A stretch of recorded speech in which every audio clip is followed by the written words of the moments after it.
திருச்சிற்றம்பலம். என்னாருடைய சிவனையை போற்றி, எந்நாட்டவருக்கும் இறைவா போற்றி. அனைவருக்கும் வணக்கம்.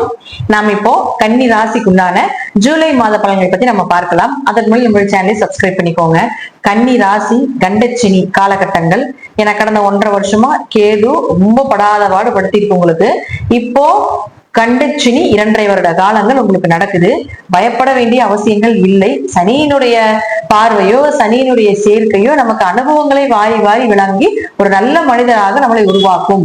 அனுபவமே இறைவன் அப்படின்னு சொல்லக்கூடிய அளவுக்கு இந்த சனி பகவானே நமக்கு கொடுப்பார் அப்படிங்கறத முற்றிலும் உண்மை. கணவன் மனைவிக்குள்ள பார்ட்னருக்குள்ள இதெல்லாம் கொஞ்சம் கவனமா இருந்துக்கோங்க. தேவையில்லாத பேச்சினால பிரச்சனைகள் வரும் அப்படிங்கறதுனால கொஞ்சம் அதையும் கடந்து போறப்போ வரக்கூடிய பாதி பிரச்சனைகள் உங்களுக்கு நிவர்த்தி ஆகும் அப்படிங்கறத உண்மை. அடுத்து உங்களுடைய ராசி அதிபதி, உங்களை ஆளக்கூடிய கிரகம் அப்படின்னு சொல்லக்கூடியவர் யாருன்னா புதன் தான். இந்த புதன் அப்படின்னு சொல்லக்கூடியவர் உங்களுடைய ராசிக்கு 11ஆம் வீட்டுல இருக்கிறார்.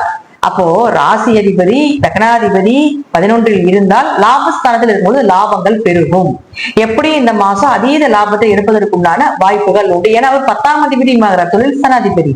அப்ப அவர் லாபஸ்தானத்துல இருக்கும்போது நீங்க செய்கின்ற தொழில கண்டிப்பாக லாபத்தை கொடுத்தே தீரணும் அப்படிங்கறத விதிக்கப்பட்டதே. அதே போல பாருங்க, இந்த 18ஆம் தேதிக்கு மேல புதன் உங்களுக்கு வக்ரம் வேற ஆகிறார். அப்ப வக்ரம்னா ஸ்பீடுன்னு அர்த்தம். இன்னும் கொஞ்சம் அதிவேகமாக செயல்படுவீங்க, இன்னும் கொஞ்சம் அதிகமா லாபம் எடுக்கணும் அப்படிங்கிற எண்ணங்கள் வரும். ஒருவேளை உங்க ஜாதகத்துல புதன் வக்ரமாக இருந்தால் கண்டிப்பாக நான் சொல்வதை விட இன்னும் இரட்டிப்பு மடங்கான லாபத்தையும் கூட கொடுக்கறதுக்கு வாய்ப்புகள் உண்டு. உங்க ஜாதகத்துல புதன் வக்கரமாக இல்லை அப்படின்னா கொஞ்சம் மீடியமா கொண்டு போறதுக்குண்டான வாய்ப்புகள் உண்டு. புதன் வக்கரமாகிறது 18ஆம் தேதி, வக்ர நிவர்த்தி ஆகிறது ஆகஸ்ட் மாதம் 11ஆம் தேதி. அப்ப ஆகஸ்ட் மாதம் 11ஆம் தேதி வரைக்கும் கொஞ்சம் உங்க ஜாதகத்துல புதன் வக்கரமாக இருந்தால் காசு பணம் அடுத்த ஸ்டேஜுக்கு உண்டான விஷயங்கள் தொழில் லாபம் இது எல்லாமே இன்னும் அடுத்தடுத்து அதிகப்படுத்தி கொண்டே போறதுக்குண்டான வாய்ப்பையும் இந்த புதன் ஏற்படுத்தி கொடுப்பார்.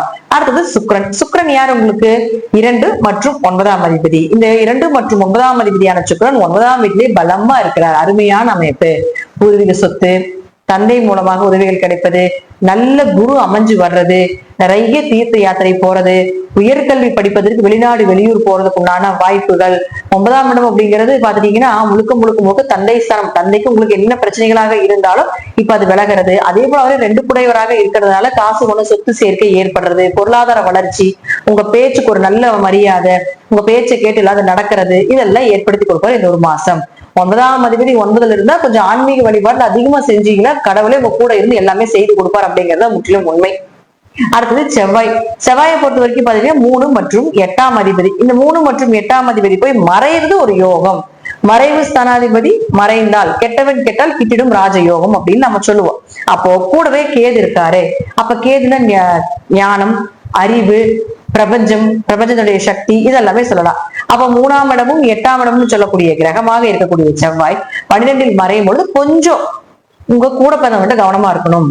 மனைவி வழி கணவர் வழி உறவுகள்ல கொஞ்சம் சண்டை சச்சரவுகள் அல்லது ஏதாவது மருத்துவ செலவுகள் அல்லது அவர்களுக்கு ஏதாவது ஒரு மனக்கசப்புகள் இதெல்லாம் ஏற்படுறதுக்குண்டான வாய்ப்பை ஏற்படுத்தி கொடுக்கணும்.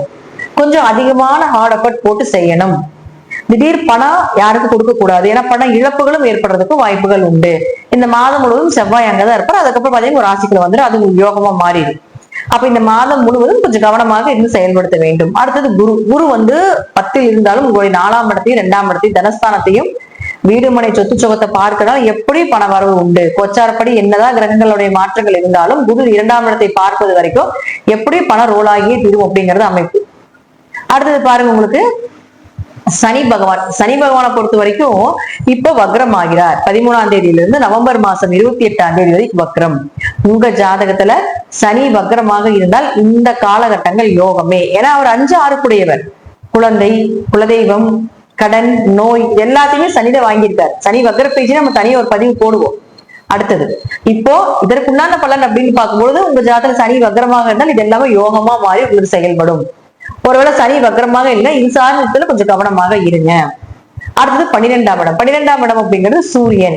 சூரியன் அப்படிங்கிறது வெளிநாடு வெளியூர் பயணங்கள், தீர்த்த யாத்திரை போறது, கொஞ்சம் பயணங்கள் அதிகமாகிறது, உடம்பு வலி வர்றது, அதீத தூக்கத்தை கொடுக்கறது, இதெல்லாமே அயன சயன போக ஸ்தானம் இல்லையா 12ஆம் இடங்கிறது. அப்போ அந்த 12ஆம் அதிபதினு சொல்லக்கூடிய சூரியன் உங்களுக்கு 16ஆம் தேதி வரைக்கும் 10ஆம் வீட்டுல இருக்கிறார். அப்போ தொழிலுக்காக வெளிநாடு வெளியூர் போறது, ஏதாவது தீர்த்த யாத்திரைகள் போயிட்டு வர்றது, இதெல்லாம் 16ஆம் தேதி வரைக்கும் நடக்கும். 16ஆம் தேதிக்கு மேல பாத்தீங்கன்னா புதனோட சேரப்போகிறார். இத்தனை காலகட்டங்கள் சூரியன் குரு சேர்ந்து சிவராஜ யோகமா பெயர் போல கொடுத்துட்டு இருந்துக்கும். அடுத்தது பாருங்க, உங்களுக்கு புதனோட சேரும்பொழுது புதாத்திய யோகமாக வேலை செய்யும். 9ஆம் இடமும் நல்லா வலுத்திருக்கு. புதாத்திய யோகம் இருக்கும்போது உயர்கல்வி படிக்கலாம், படிப்புக்கு அடுத்த படிக்கு போகலாம், வேற ஏதாவது படிக்கலாம், அல்லது நல்ல படிப்பை செலக்ட் பண்ணி படிக்கலாம், அல்லது படிப்புக்கு உண்டான வேலை இல்லாம இருந்தால் அதற்குள்ளான வேலை கிடைப்பது, இது எல்லாமே ஏற்படுத்தி கொடுக்கும். புதன்னா கல்வி, கேதுங்க ஞானம். அப்போ சூரியன் கூட சேரும் பொழுது இதெல்லாம் உங்களுக்கு இயற்கையாகவே கிடைக்கும் இந்த மாதம். சூரியனும் புதனும் சேர்ந்தா புதாத்திய யோகம், எப்படி படிப்புல சக்சஸ் பண்ணணும் அப்படிங்கிற எண்ணத்தை அதிகமா கொடுத்துரும். சோ அதுக்குண்டான ஒரு சின்ன ஒரு விதையாக கூட இந்த புதனும் சூரியனும் சேர்க்கை அப்படிங்கிறது உண்டு. இந்த மாதம் வெளிநாடு வெளியூர் பயணங்கள் எல்லாமே உண்டு, தைரியமாக இருக்கலாம். இதெல்லாமே உங்க ஜாதகத்துல நான் சொல்லக்கூடிய கருத்துக்கள் தசாபுத்திப்படி சிறிது மாறுபடலாம். நன்றி. மீண்டும் ஒரு நல்ல பதிவுல சந்திக்கலாம். அதே போல கன்னிராசிக்கு ஒரு 50-60% யோகமான காலகட்டங்களே அப்படிங்கறதையும் நான் உறுதிப்படுத்திக்கிறேன். திருச்சிற்றம்பலம், தில்லையம்பலம், ஸ்ரீ நரசிம்ம துடிகை சரணம்.